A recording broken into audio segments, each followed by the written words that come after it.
Au procès Thomas Sankara ce 20 décembre, près d'une dizaine de témoins à la barre, des témoins des deux camps neutralisés après le coup d'État, l'escadron de transport et d'intervention rapide et la force d'intervention du ministère de l'administration territoriale et de la sécurité. Dans leur déposition, le général Diendéré, les colonels-majors Jean-Pierre Palme et Thibault Ouedraogo sont régulièrement cités dans plusieurs situations compromettantes. Des détails avec Draman Guéné. Le commandant en second de la FIMAS, la force d'intervention du ministère de l'administration territoriale et de la sécurité, revient sur la neutralisation de son unité. Le commissaire Ambroise Diarra insiste, la prise de la FIMAS a été très pacifique. Une mission conduite par le lieutenant Thibault Ouedraogo qui a usé de stratagèmes pour rallier la troupe. Thibault s'est présenté comme venant de l'Étire pour appuyer la FIMAS. Il se comporte ainsi car il se disait que nous étions des alliés de l'Étire. Abel Marcel Macaire Ouedraogo était aussi policier à la FIMAS. C'est le commissaire qui a reçu le lieutenant Thibault Ouedraogo quand ils sont venus prendre le camp. Il cite le chef du commando, le lieutenant Thibault. Deux grands se battent en ville pour le pouvoir. Nous sommes vos amis. Nous sommes venus vous soutenir.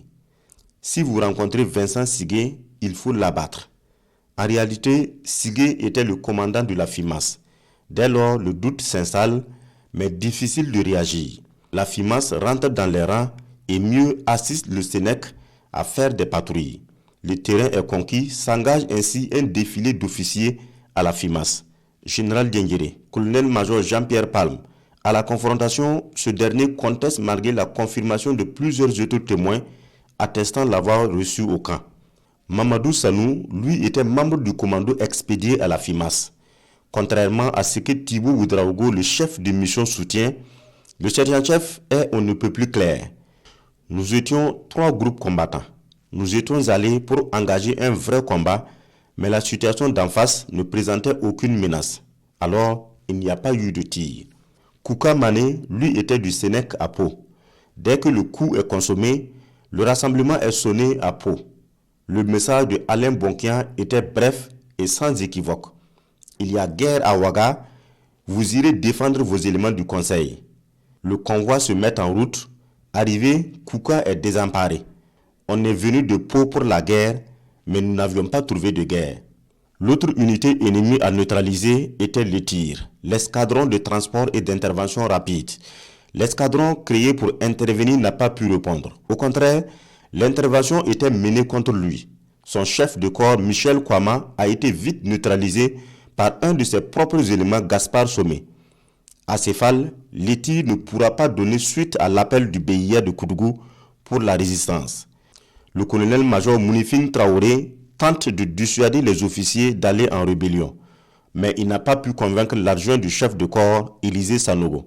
Le témoin reste seul officier à l'Étire jusqu'à ce qu'il soit arrêté et jeté en prison durant 7 jours. Un autre témoin, l'adjudant Émile Nakoulba, celui-là même qui est l'un des chefs de sécurité du président du Faso. Le 15 octobre, ils entendaient des tirs au conseil à partir de la présidence. Ils rallient vite le magasin d'armes pour se servir de munitions. Peine perdue, magasin scellé. Ils arrivent à sauter le verrou, mais trop tard. L'irréparable est commis. Le président du Faso est déjà atteint. En position de faiblesse, l'adjudant Nakoulma tente de s'enfuir au Ghana après avoir remis les 2 enfants du président du Faso à leur maman. Sur la route de la fuite, ils sont lâchés par le véhicule à seulement 12 km de Ouagadougou.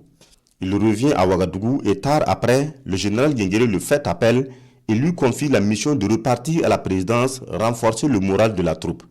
Au total, 9 témoins sont passés à la barre ce lundi, 10 autres sont positionnés pour demain mardi.